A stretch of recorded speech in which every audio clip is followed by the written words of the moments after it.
50대, 60대에 접어들며 퇴직이 가까워지면 한 가지 질문이 머릿속을 떠나지 않습니다.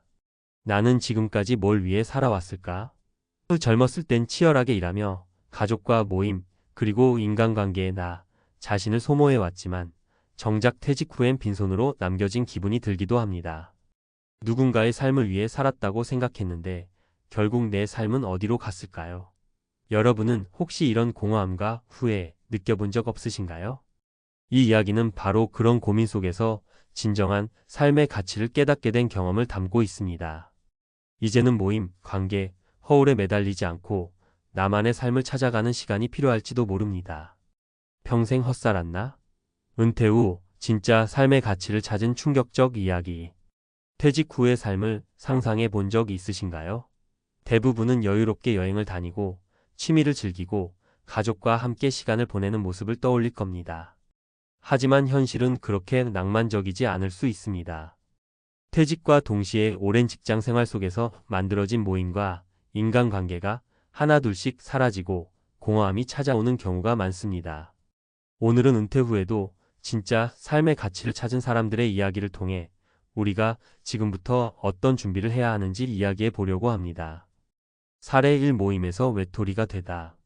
김 씨는 30년 넘게 한 직장에서 일하며 매주 동료들과의 술자리와 모임을 즐겼습니다. 그는 사람들과 함께 어울리는 게 삶의 낙이라고 여겼고 회사 동료들은 가족만큼이나 중요한 존재였습니다. 하지만 퇴직 후 동료들은 점점 연락을 끊기 시작했습니다. 직장이라는 연결고리가 사라지니 대화할 주제도 만날 이유도 점점 줄어들었죠. 처음엔 억울했습니다. 내가 이렇게 열심히 챙겼는데 왜 다들 나를 잊어버리는 걸까? 라는 생각이 들었죠.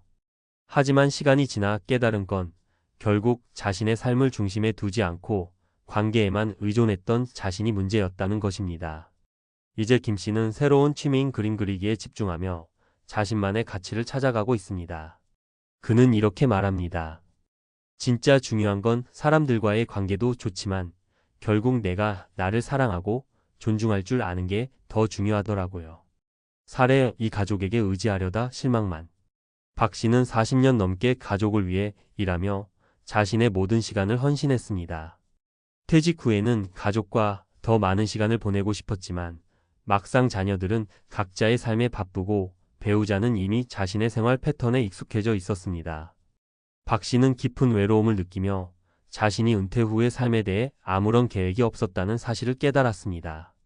결국 그는 스스로 할 수 있는 무언가를 찾아야 한다고 생각했고 지역의 자원봉사 단체에 가입했습니다. 처음에는 낯설고 두려웠지만 봉사활동을 통해 삶의 보람을 느끼게 되었습니다. 가족에게 기대는 게 당연하다고 생각했는데 그게 아니더라고요. 내가 나 자신을 위해 뭔가를 해야 했어요. 봉사를 하면서 진짜 의미 있는 삶을 찾았어요. 사례 3 남들의 시선을 따라 살다 지친 나. 윤 씨는 젊었을 때부터 남들이 인정해주는 삶에 집착했습니다. 좋은 차, 멋진 집, 그리고 사회적 지위에 모든 걸 쏟아부었죠. 퇴직 후에는 그를 인정해 주던 사람들도 하나둘씩 사라졌고 남은 건 막대한 대출과 공허함 뿐이었습니다. 윤 씨는 이렇게 말합니다. 퇴직하고 나니 내가 쫓아가던 것들이 얼마나 허무한지 알겠더라고요. 아무도 내가 어떤 차를 타고 다녔는지 기억하지 않아요. 지금 그는 도시를 떠나 작은 시골 마을에서 텃밭을 가꾸며 살아가고 있습니다. 비로소 내가 원하는 삶이 무엇인지 알게 됐어요. 더 이상 남들의 기준에 휘둘리지 않고 내가 행복한 걸 찾기로 했어요. 나만의 삶을 찾기 위한 3가지 방법. 1. 관계를 유지하되 의존하지 말 것. 퇴직 후에도 지속적인 관계는 중요하지만 그것이 삶의 중심이 되어선 안 됩니다. 자신만의 취미와 관심사를 발견하고 인간관계는 그 과정에서 자연스럽게 따라오게 해야 합니다. 2. 자신을 위한 시간을 만들어라. 가족이나 사회적 의무에만 매달리지 말고 스스로를 위한 시간을 가지세요. 자원봉사, 취미생활, 공부 등 어떤 형태든 좋습니다. 3. 물질보다 경험을 중시하라. 남들의 기준에 맞추기보다는 자신만의 행복을 찾아야 합니다. 그것이 작은 텃밭일 수도 있고 새로운 운동일 수도 있습니다. 중요한 건 남들이 아닌 내가 원하는 것에 집중하는 겁니다.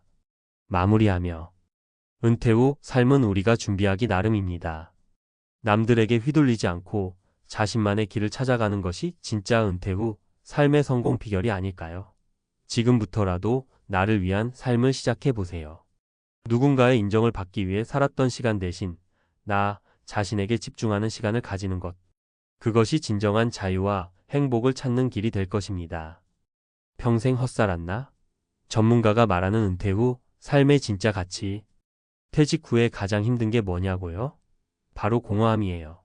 오랜 시간 동안 직장이라는 틀 안에서 규칙적으로 움직이고 사람들과 어울리며 살아왔는데 그 틀이 사라지고 나면 갑자기 모든 게 멈춰버린 것 같죠. 아마도 많은 분들이 이런 느낌을 받으셨을 거예요. 이런 공허함은 단순히 일이 없어졌기 때문만은 아닙니다.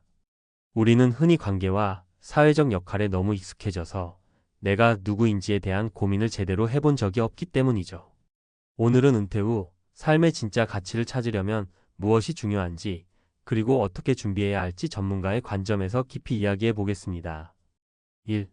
왜 은퇴 후 삶이 공허해질까? 퇴직 후의 공허함은 단순히 경제적인 문제만이 아닙니다. 정체성의 상실이 주된 원인이죠. 우리는 평생 직장에서 무엇을 하는 사람으로 불리며 살아왔습니다. 팀장님, 이사님, 부장님 같은 호칭이 사라지고 그냥 아저씨 혹은 할아버지로 불릴 때 오는 충격은 꽤 큽니다. 이 정체성의 상실은 사람들로 하여금 자신의 존재 가치를 의심하게 만들죠. 한 가지 사례를 들어볼까요? 이전에 컨설팅 회사에서 일하던 김정수 씨는 퇴직 후 주변 모임에서 점점 대화에 끼지 못하게 되는 걸 경험했습니다. 예전에는 회사 얘기만 하면 다들 귀를 쫑긋 세우며 제 말을 들었는데 이제는 아무도 제가 무슨 얘기를 해도 관심을 안 두더라고요. 김 씨는 그제야 깨달았답니다. 자신이 사람들에게 인정받는 이유는 회사의 직함 때문이었지 진짜 자신 때문은 아니었다는 거예요. 그래서 그는 진짜 나로 살아가는 법을 배워야겠다고 결심했고 현재는 동네 도서관에서 작은 강의를 진행하며 자신의 이야기를 풀어나가고 있습니다. 그는 말합니다.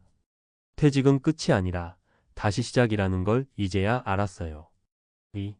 의미 있는 관계는 남지만 피상적인 관계는 사라진다. 은퇴 후 가장 뼈아픈 경험 중 하나는 사람들이 떠나간다는 것입니다. 오랫동안 함께했던 직장 동료, 거래처 사람들, 심지어는 가족조차도 때로는 멀어질 수 있죠. 이런 경험은 우리에게 관계의 본질을 다시 한번 돌아보게 만듭니다. 박민영 씨의 이야기를 들어보세요. 그는 35년간 은행에서 일하며 매일같이 사람들과 술자리를 갖고 회식과 모임을 챙겼습니다. 그런데 퇴직 후에는 달라졌습니다. 퇴직하니까 더 이상 만나자고 연락하는 사람이 없더라고요. 처음엔 배신감이 들었죠. 내가 그렇게 챙겨줬는데 나한테 이렇게 할 수 있나? 싶었거든요. 하지만 박 씨는 시간이 지나면서 생각이 바뀌었습니다. 퇴직 후에도 남아있는 사람들을 보니 정말 나를 진심으로 아끼던 사람들만 남아있더라고요. 그때 깨달았어요. 진짜 중요한 건 숫자가 아니라 관계의 깊이라는 걸요. 은퇴 후에는 관계의 양이 아닌 질에 집중하세요. 진심으로 아끼고 아껴주는 사람들과의 관계는 앞으로의 삶을 더욱 풍요롭게 만들어줍니다. 3. 경제적 자유보다 중요한 심리적 자유. 많은 사람들이 퇴직 후 가장 걱정하는 것은 돈입니다. 노후에 돈이 없으면 어떻게 하지? 라는 불안감 때문에 연금을 계산하고 재취업을 준비하고 투자 공부에 매달리죠. 물론 경제적 안정은 중요합니다. 하지만 진짜 중요한 건 심리적 자유입니다. 돈이 부족해도 심리적으로 자유로운 삶을 사는 사람들의 공통점은 바로 자신이 진정으로 원하는 삶을 추구한다는 점입니다. 이제는 얼마를 벌어야 할까? 가 아니라 어떻게 살아야 만족할 수 있을까? 라는 질문을 던져야 할 때입니다. 예를 들어 윤경호 씨는 은퇴 후 투자 실패로 큰 재정적 어려움을 겪었습니다. 하지만 그는 더 이상 돈에 연연하지 않고 자신이 좋아하는 일을 하기로 결심했습니다. 처음에는 힘들었죠. 그런데 제가 좋아하는 나무를 심고 키우고 그걸로 소품을 만들어 팔면서 삶의 의미를 찾았어요. 돈이 많지 않아도 행복은 충분히 느낄 수 있더라고요. 4. 퇴직 후 삶을 바꾸는 3가지 실천법. 1. 새로운 정체성을 만들어라. 퇴직 후에는 새로운 나를 만들어야 합니다. 이때 중요한 건 거창한 목표가 아닙니다. 작은 취미 하나라도 시작해 보세요. 운동, 미술, 글쓰기 등 내가 좋아하는 일을 찾는 게 첫걸음입니다. 이 관계 정리를 두려워하지 말자. 모든 관계를 유지하려고 애쓰지 마세요. 나를 진심으로 아껴주는 사람들과 함께하며 새로운 만남을 두려워하지 않는 자세가 필요합니다. 3. 남들이 아닌 나 자신에게 투자하라. 퇴직 후 가장 큰 실수는 남들의 기준에 맞춰 사는 겁니다. 은퇴 후엔 이 정도는 해야지라는 생각을 내려놓고 내가 진정 원하는 삶에 집중하세요.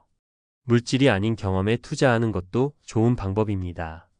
마무리하며 진짜 행복한 은퇴를 위해. 은퇴 후의 삶은 새로운 시작입니다.